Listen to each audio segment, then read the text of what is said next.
Hello guys, magandang hapon sa inyong lahat. Shout out sa ating mga ka-OFW scattered around the world. We are praying for you guys na sana pangalagaan kayo palagi ng Panginoon, in good health, no? Nakakatulog ng maayos. Dahil ang nakakatulog ng maayos, sabi na Atty. Libayan is panalo. Totoo yun, totoo. Okay? Marami sa ating agaw na ang tulog. Yung mga hirap matulog, no? Hirap makatulog. But pasalamat tayo doon sa mga pagdating ng mga gabi, himbing, alas 8, alas 9, may nakakatulog na mahimbing. So, bibihira yung guys, doon po na natin, na panatag ang ating isip, okay, walang problema na hindi under control. Kasi guys, yan, sa mundong ibabaw na ito, ang nagpapahirap sa sarili natin ay yung isip lang din natin. Okay? Kasi, bakit tayo hindi makatulog? Dahil nag-iisip tayo, no? Dahil anong tawag nun? Binubugabog tayo ng ating isip. Okay? Dahil, yung to the extent na pinalaki mo yung pangarap mo sa buhay.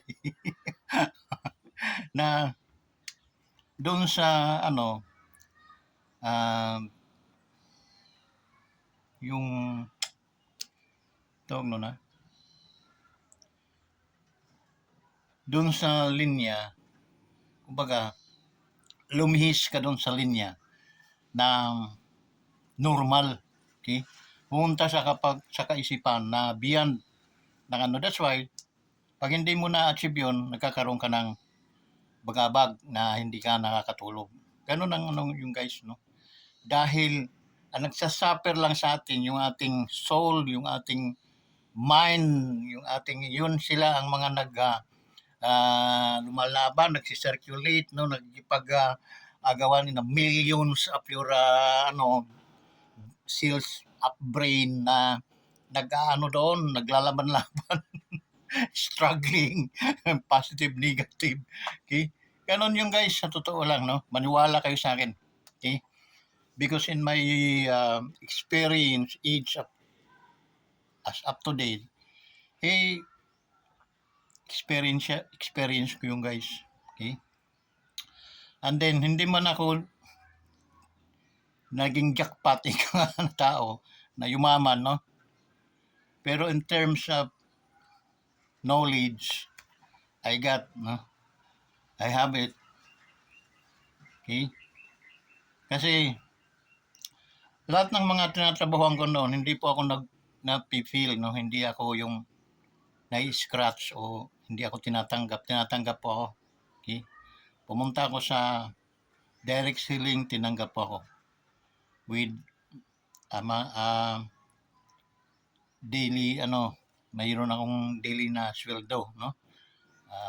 Kinsinas katapusan, monthly, no? So, yun. So, natanggap po tayo doon. Kung isipin natin, napaka-imposible because wala naman akong mataas na achievement, no? Educational achievement. Except nung ako ay binata, nadala ako sa katalinuhan ng Biblia, katalinuhan ng Diyos. Kasi schooling po ako ng Bible. Okay? And hindi siya basta-basta yung sa kanto-kanto lang ng mga Bible, the best Bible training school yung napuntahan ko. Alam mo yung bakit ko nasabing the best? Imulat man natin ating mga mata sa buong mundong ito. Walang makakadaig doon sa prosperity na namin, naranasan namin sa living word. Okay? That's the reason why ang lahat ng mga student doon lalo na kami, first fruit kami, okay? First seed, no? Very, hindi po, basta-basta yung um, renovation of mind, okay? Hindi po basta-basta. Reconstruction of faith. Kaya nga, napakalalim na mga aralin ng pananampalataya o relihiyon o pananampalataya, no? Na bumabatay sa banal na kasulatan. Isa tayo sa pinala doon. That's why even lawyers or teachers, etc., mga matataas na hindi po mananaig sa utak namin. Hindi po ako nagsabi niyan. Noon po, no? Noon, naririnig ko na yan. Mas maano ka pa sa mga abogado. Boasting, no? To God be the glory. Sabi ko, ganun ba? Oo.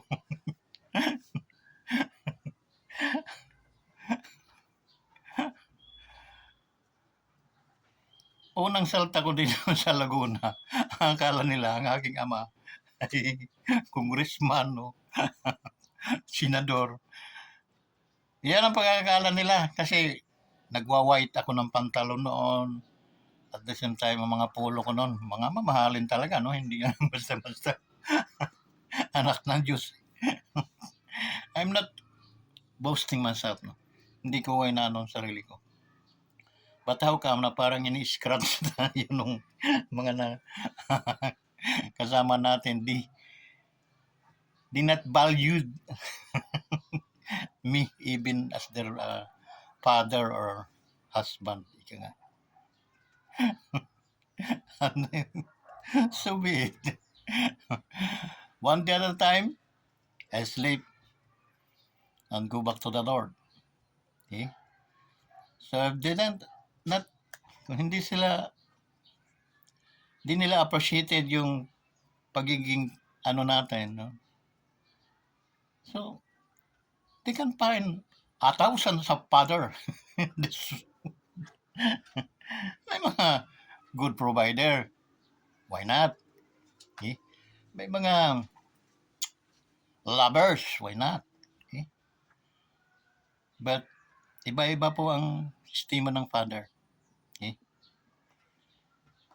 Dahil ako, kung ano lang nagisnan ko rin sa aking mga magulang, yun din ang na-apply ko sa aking sarili. Okay? Pero yung nagisnan ng magulang ko, hindi naman nagisnan ko. Okay? Kaiba. Kaiba kami. Alin nagisnan ko, hindi rin naman nagisnan ng mga anak ko. So magkakaiba, di ba? So ngunit, if the research, the real perfection of a man, hindi nila makikita sa ibang tao yun.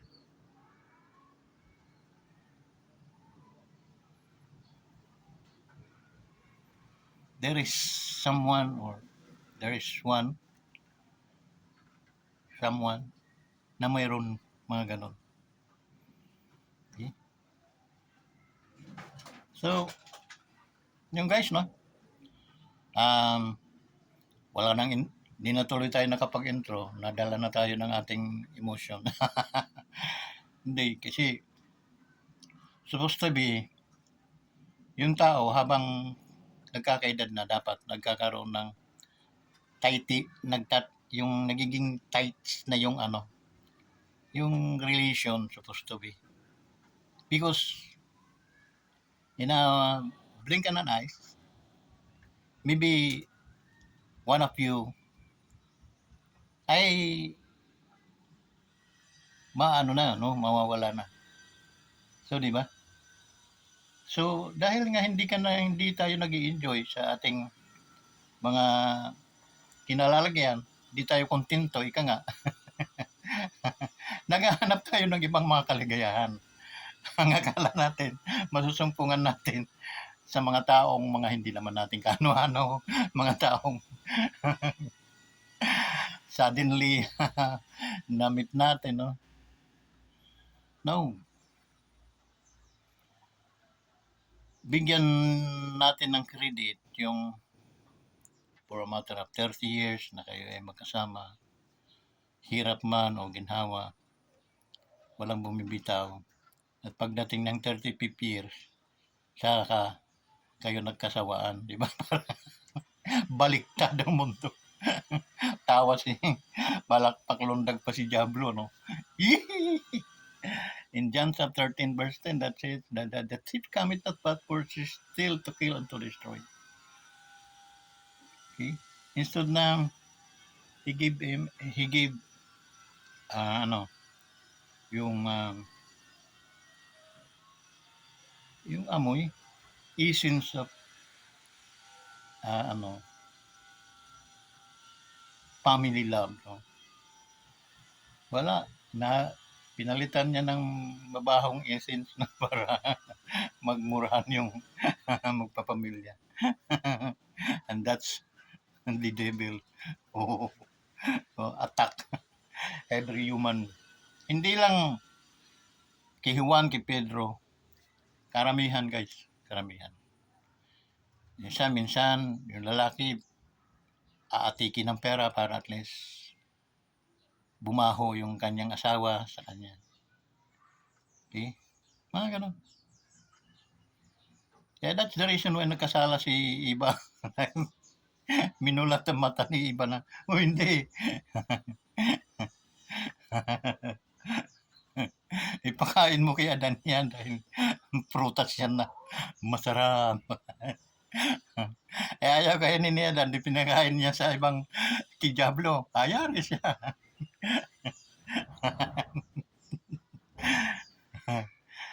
So yun guys, no? Video nakakatawa pero kayo na lang ang magseryoso. Okay? So now, punta tayo sa mga tamang issue na dapat nating ano ngayon, no? Dapat, ay shoutout nga pala doon sa mga woodpecker, yung mga pupula ng mga kahoy, no? Kung sino may mga papapula sa inyo, basta may mga barangay ano lang, kuha kayo ng barangay clearance, tsaka sa sa tawag noon, namamahala sa kalikasan. Kalikasan daw. Ano, na trabahante ng DNR ba yun? O nasa DNR? Kung alam nyo guys, yung batas na yan, mga batas na ginawa ng mga tao lang naman din gumawa ng batas no? Eh, may mga problema. Kasi kahit daw kahoy mo, yung kahoy ay hindi ka pwedeng basta magpuputol. Dahil, ano yan? I-explain nga ninyo ng maganda yan. Hindi ka daw, wala ka daw karapatan magputol. Guys, nasa premises ko yan. Kasama yan sa binabayaran ko, sakop ng lupa ko, yung mga puno na yan. And then, I have to go to our government to ask permission para pulain yan. Oh my God. That's bullshit, guys.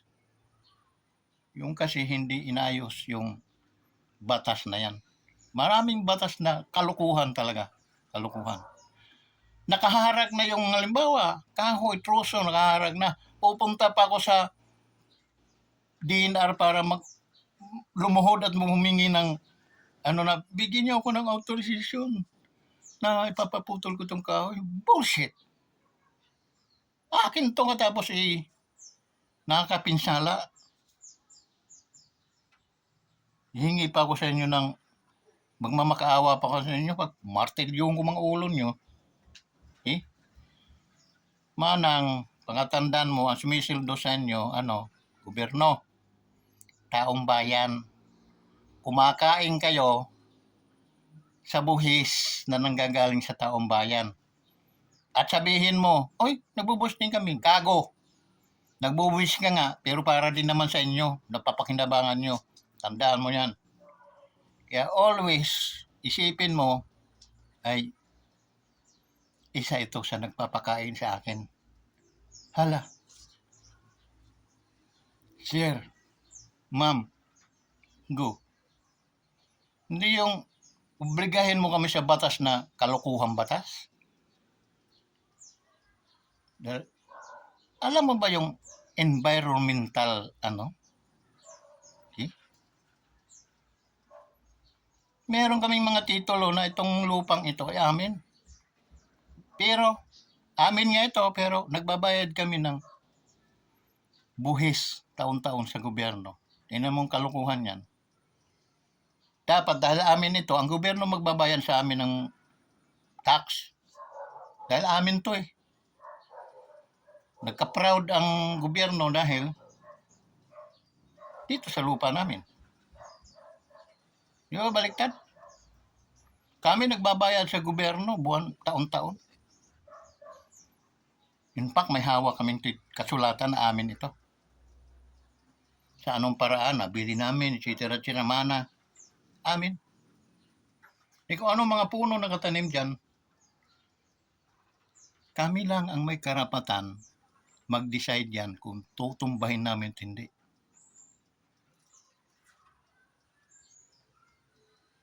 Nung sarap ibatihin ng Ali. Baka sabi yun, ay kilala namin yun. Wala kang panalo doon. Kahit nga mga abogado, hindi ubra doon. Manang maraming batas na puro kalkuhan. Tingnan mo yung batas ng asawa ni Sharon Cunita. No? Underage and under 16 hindi pwedeng makulong. Si juvenile. Juvenile, mga parang ganon. Kalukuhan yung manang. Meron pa, batas ng mga hayop. Na pag sinaktan mo mga hayop, ikaw makukulong. Halimbawa, example, isang wild na pusa, kita mo, harap-harapan talagang ginakngak yung ulam nyo. Paksiw, napakamahal ng bili mo, tulingan o tuna. Na tuklap yung tinakip mo sa nasa taas ng misa. Tapos linantakan. Sabi mo pa, salamat meow! Salamat! Mag-isip-isip ka muna manang. Makukulong daw to mga inyong mga gamit, madadala yan, makukulong. O di nabawasan kayo ng magpapakain sa inyo. Dahil kapag pinakulong ninyo yan, liliit ang buhis natin. Bakit? Sayang din yung mga buhis namin. Pinakulong nyo kami. Mabuti kung nababawasan din yung inyong mga dahil nagpakulong kayo dahil sa kagaguhan nyo eh.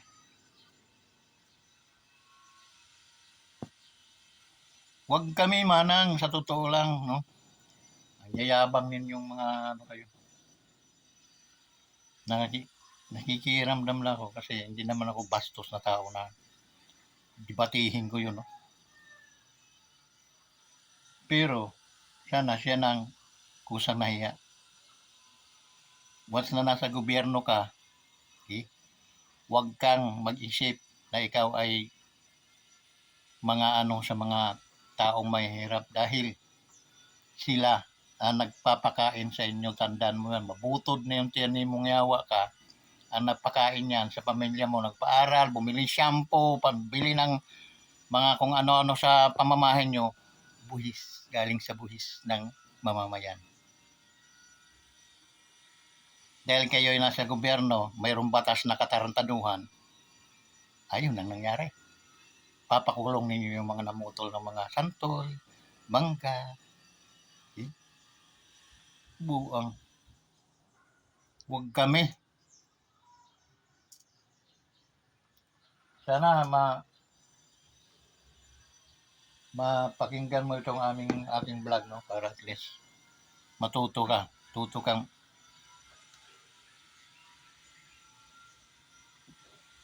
alis dyan sa gobyerno. Yun. Saka ka magdadakdak. Dahil yung concerns natin, parehas. Sa gobyerno ka, papakain sa'yo, kami. Tapos, ganyan ang i-attitude mo sa amin, gaganti mo sa amin. Pukpukin kita ng martilyo eh.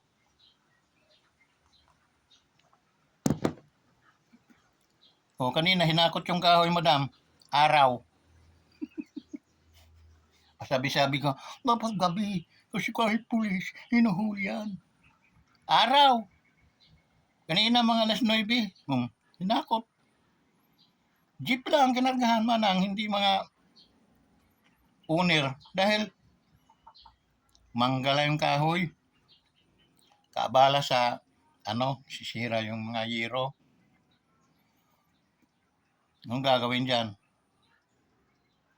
Wala namang balor yung bunga nun. Di putulin. Tapos, ano yung mananakot ka na makukulong.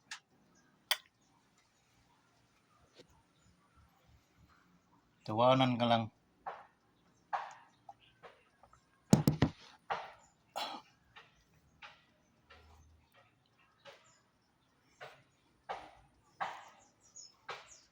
So yun guys, no?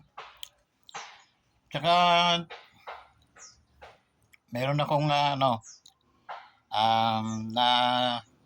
panood na video kanina, no? Vlog ni Tit Pailon at saka ni Banat Bay, no? So, shout out sa inyong dalawa. Okay? Paring Tit Pailon. Babayan ko yan. Go lang, Ted. Okay? Meron akong 700 na mga subscriber. Tiyak. Magkikiusap. Sila naman ay mga mababait at madudunong. Alam nila ang tama at mali. Sa mga aking mga subscriber, no? Wala tayong masamang tinapay dito. Ang ating ginadjabog dito, ating inaanuhan, tawag nito, o sinasaltik, yung mga taong kasaltik-saltik talaga. Okay? Tulad niyang mga mga nagpapanggap na supporter ni sa mga Duterte, DDS, mga vlogger. Matagal na ako. Reviewin nyo yung mga mga vlog ko, mga video ko. Matagal na akong bumanat dyan sa mga animal na yan. Alam mo bakit? Madaling ma-detect na sila ay nagkukontent lamang. Pag makatawag sila sa presidente at saka sa ginang, ay ahas at saka kuting. Hindi na sila nakonsensya na di presidente nila yun. Presidenteng legal yan sa Pilipinas. How come na ang bunganga ninyo ay napaka sama? Wala na kayong respeto. Kung Biblia ang ating pairalin, what use of you read? And then alam na ninyo yan dahil sinasabi namin na aani kayo, hindi pa rin kayo natigil. Kayo yung nagpalala ng para maplagay sa panganib yung ating BC at saka yung ating dating presidente at saka si Pastor Kibuloy. Kayo yung may kasalanan. Yang lukalukang sino yan? Yung nasa Amerika. Bakit ang lakas ng loob na mamayagpag siya sa ganyang sira ng presidente ng Pilipinas? Hindi na siya nahiya. Sino ba siya? Huh? Kaya matagal ko nang inana yan. Yung lokal-lokal na yan, kailan ba yan papayaring squad? Ako na tataas ng kamay para anong hatol niyan? Natanggal ulo, bitin, o firing squad, o electric chair. Ako iba ini. Ako ang magpepresentan niyan. Ay, sir, pwede ba? Ako na ang magpresentan niyan. Sabihin na lang niyo kung anong parusan yan. Kasi kailangan nasa batas. Sir, ano yan? Yung ianong ulo dun sa tapos uhulugan ng mabigat na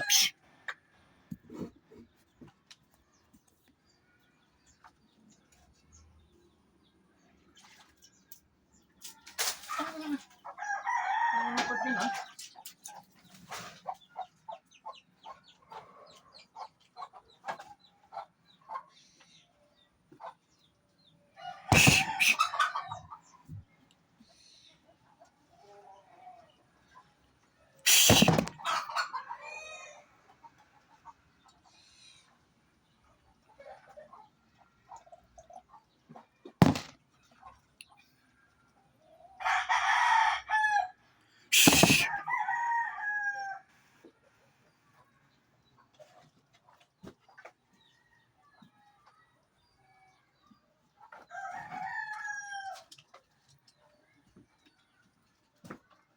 Sorry guys.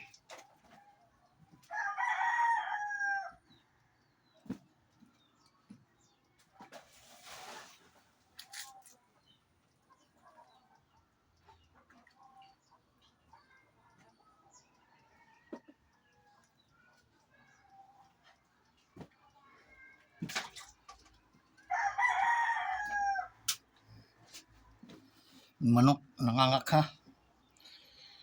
Mga tanim natin. So yung guys, no? Simula pa naman nung 3 years na rin ata akong bumabarkbuk sa mga animal na to ah. Okay? Dahil ito si Mahar Luka-Luka. Okay? Alam naman ninyo yung history niya na kung nakakaalam, no? Na nahuli yan sa kusina ng nangaharawin mga sura. Nang nahuli ni Madam Lisa, ayun, nagwala. Lumaya sa palasyo, sa puder ng mga unit team. At balik sa Amerika, doon nagdidiwalwal. Okay? Tingnan nyo yung buti itsura nyo, yung hugis ng, kung may mga psychologist, tingnan nyo ang mukha niyan, kung panipaniwala ba. Okay? Kaya ang tawag ko niyan ay Mahar Luka-Luka, dahil matagal nang naluka yan. No? At ang dami namang napasakay nitong mga baliw na mga vlogger. Okay? Masakay sila. Akala nila, hindi nila linalagay sa panganib yung ating dating presidente, ang ating vice president. Sinasabi ko na eh. Ayan, na pintahan ni Banat Bay. Mga banatiros. Napintahan na ganyan. Yung mga pinaggagawa ng mga animal na mga vlogger na yan na nagpapanggap na ano. Kasi nahuli ko yun. Sinabi ko mga pakawala ang mga yun ng mga dilawan. Kung kunwari, ang gagaling magkukunwari na kunwari mga supporter ni Inday. Supporter ng mga Duterte. Pero sa kanilang pinaggagawa, kaming mga observer, aming mga magaling mga manghuhula, ika nga, sabi ni Cornel Busita, ni Congressman, mga manghuhula kami, nahuhulaan namin na sila ay para bagang pakawala, pala, ika nga, kumbaga sa mga sugal, pala, kunwari, tataya-taya, pero yung pera galing din pala doon sa bangka, no? Para lang matukso ka rin tumaya. Okay? Yan ang mga pala. Ganyan sila. No? Mga pala. Yan si Mahar Luka-Luka, tsaka yung iba. Makikita naman nila, iisa ang kanilang mga banat. Wala pong pagkakaiba isa. Kaya madali mong ma-distinguish ang mga yan. Okay? Pag tumatawag ng puting ahas sa Pangulo tsaka sa alam na this. Okay. Malay ba naman ito nila Vice na ganyan ang mga motives nitong mga animal na to? Okay? Hindi nila alam yun. Lalo na ang pagkakaalam siguro ng ating Vice at saka ang ating former president. Mga kakampi. Dahil bumabanat eh. Ang kaso lang, yung mga banat, ang mapapahamak niyan ay ang vice president or yung dating presidente natin. i-review ninyo yung aking mga video. Doon nyo makikita na totoo yung sinasabi ko. Matagal ko nang pinagbubugbog sa social media ang mga yan. Lalo na yan si Marlo Colaco. Mabuti nga nanahimik yung mga general kong mga hinahangaan eh. May dalawa akong general na mga hinahangaan na napasakay nitong ni Mahar Luka-Luka. Okay? Eh hindi alam, dadalhin rin lang sila sa kahiyaan at saka bandang huli. Kasi puro kalukuhan eh. Eh kung talagang nagmamahal ang hayop na yan sa ating bansang Pilipino, sa mga Pilipino na naghihirap na, hindi yan. Uutik-utikin. Patatagal-tagalin. Okay? Inutik-utik, sino linuloko? Linuloko ng kapwa nilang mga mananampalataya sa ating dating Pangulo at saka kay Vice Inday. Lukuhin yung mga sarili nyo. Hindi nyo kami maluluko sa totoo lang. Tama yan. Si Banat Bay minsan nagkakamali niyan pero tama siya sa kanyang mga pinagsasabi. Mayroong video yan na binuljak din niya yung mga ganyang mga vlogger. Silang nagpasama dyan. Eh? Silang nagpasama. Mas masahol pa nga yan sa mga bumaliktad. Yung tulad yung taga Bicol na nagbibinta ng mga beauty product, mga pampapugi, pampaganda. Yun. Na bumaliktad. Naging nandun kay Marcos. BBM. Okay. Parang kami. No? Dahil kami, tawag no, nabudol. So, tinanggap na namin kami nabudol. So, naman magpabudol ka pa muli. Okay? Pero, wag kayong magsasalita ng mga kabastusan sa presidente ng Pilipinas.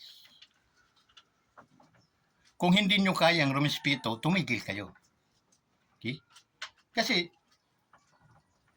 kahit tayo galit dyan sa presidente natin yan, alalahanin ninyo. Presidente pa rin yun. Ano man ang mangyari. Presidente yan at ang asawa niyan ay First Lady. Ang tawag. Kunting wag salsarin. Gumalang kayo in the sense that they are the leader, but wag kayong gumalang dahil doon sa kanilang magbatikos kayo dahil sa kanilang mga maling mga pinaggagawa. Ganun lang na simple.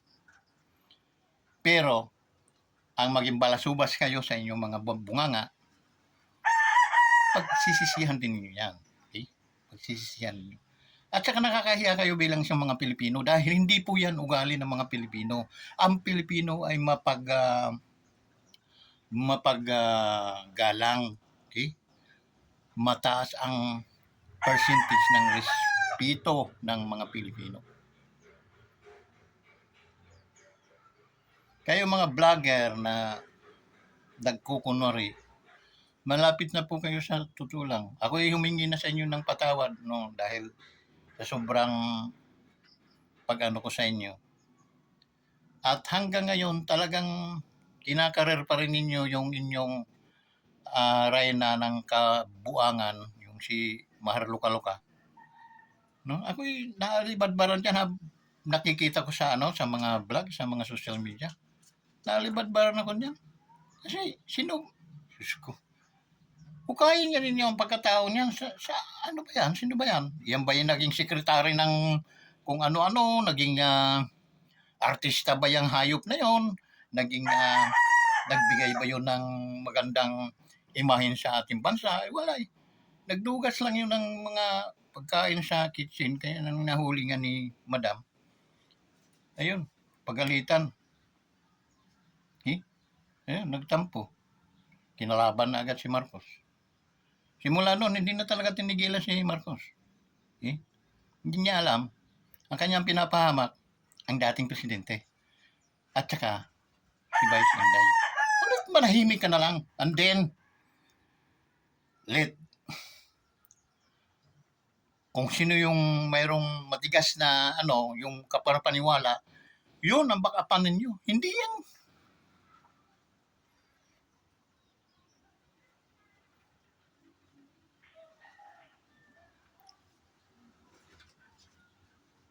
Kahit manalo man yan, no? Manalo. Mas masahol pa kay ano yan, kay, sino yun? Tambalos-los. Mas masahol pa kay Tambalos-los yan. Kahit suutan pa ninyo yan ng ginto din, is, ipared niyo sa bansang Pilipinas, hindi rin mananalo yan kung mangangarap yan ng ano, ng ano, dahil sa ganyan-ganyan niya, akala niya na darating ang panahon, dapat sa hindi kulungan ng dapat yan eh, Bartolina. So, para hindi na pamalisan.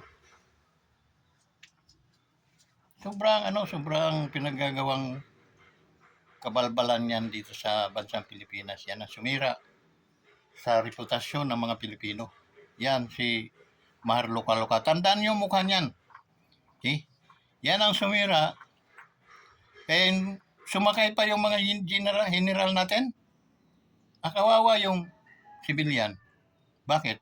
Wala naman siyang mga ano niya, yung mga aligasyon niya. Hanggang aligasyon lang. So, kumuha na naman ng hindi nakakalayo yan at saka si Risa Untay-Virus. Okay? Si Risa Untay-Virus, pakanarin ng ano yan, ng mga dilawan. Okay? Ay pala din ng mga dilawan. Ito rin si Mahar Luka-Luka. Isang ano nila ni pag-aralan niyo yung binabanat-banat ni antivirus. Diba?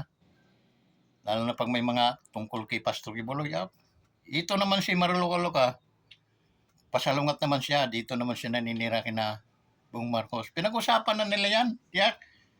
Okay? Parang kunaiban sila. Tsaka yung mga vlogger na naninira kay Marcos, kunaiban sa mga yan. Kami, mga tunay na mga supporter, naalibad-barang kami sa ganon. Okay? Dahil, alam namin na mga pala lang ang mga yan at darating ang panahon, babaliktad din ang mga yan. Okay? Yung, ay, sabi ko na eh. Okay?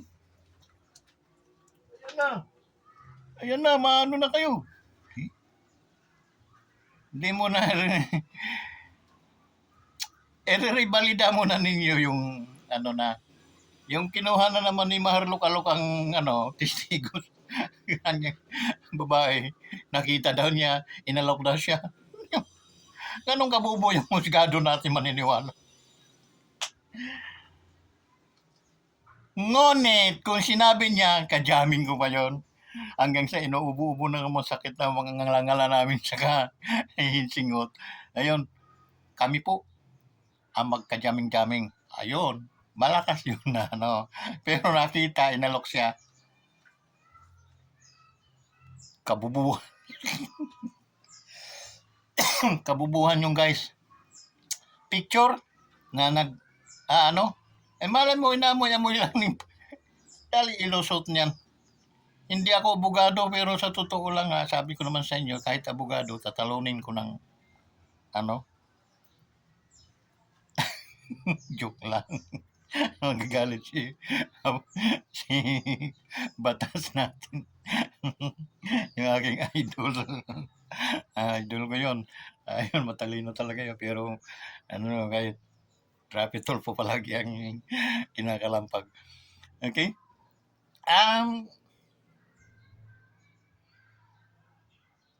Sila nag-aral talaga yan sila ng batas.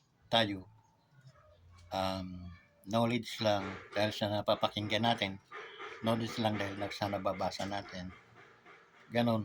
Okay, pero mas lamang talaga mga abogado dahil sila yung expert doon. Okay? Yun. Ano sa akin naman, lang yun. Tamang kantsaw. Okay?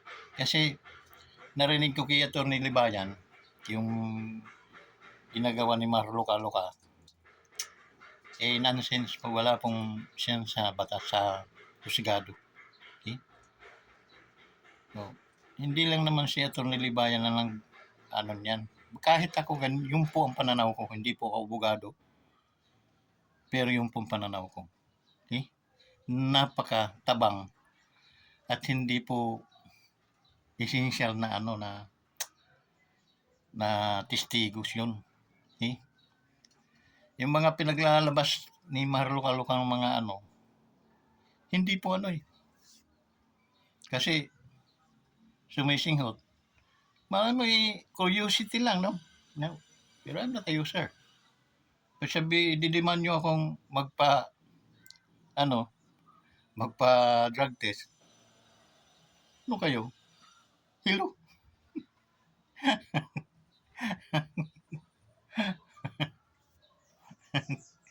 So, may karapatang tumanggi yun. Eh. Now, gagawa kayo how to impeach the president.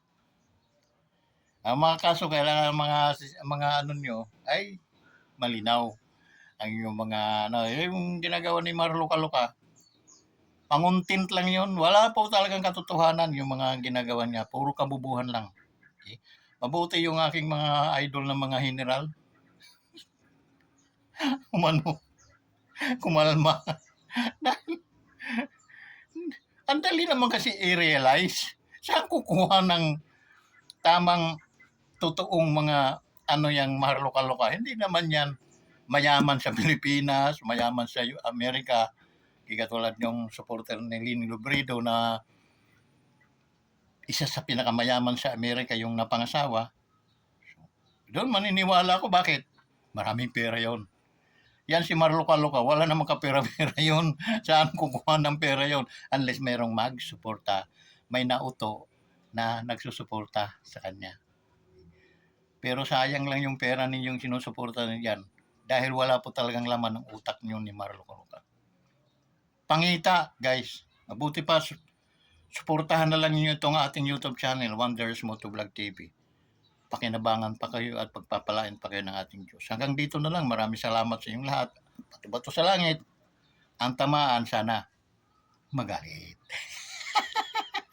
Shout out to Tin Pailon, to Banat Bay, sa mga banateros dyan. Shout out sa inyo. Ingat po kayo palagi. Okay? Dahil ang ating kalaban, gising 24 hours a day. Kaya magbantay po tayo ng 25 hours a day also. Okay? Sa inyo ang pag-iingat ng Diyos at mga biyaya, proteksyon. Shout out sa inyo. Mabuhay po kayo. Sa mga hindi pa nakapag-subscribe sa ating YouTube channel, kindly subscribe to our YouTube channel, Wonders Motovlog TV. Our FB friends, about 5,000, kindly, even 50% man lang sa inyo ang mag-subscribe. Bilang kayo ay aking mga friends sa FB, pagkatiwalaan ninyo ang inyong kaibigan, Wonders Motovlog TV, si Mr. Vincent Velarde, para tayo pagpalain din. At makatulong tayo doon sa mga nangangailangan. Yun po ang ating para tayo makatulong sa mga nangangailangan din. Ang sarap tumulong. Nakikita ko sa mga video ng mga tumutulong ng mga vlogger. Pumapatak. Napapaluha po ako. Dahil napakasarap po mag-abot ng tulong sa mga taong nangangailangan ng tulong. Maraming salamat sa inyo guys at pagpalain kayo aking mga subscriber. Pagpalain kayo ng ating Diyos at ang mga biyaya nawa ay patuloy sa inyo simula ngayon magpakailanman. Amen. Maraming salamat sa inyo lahat.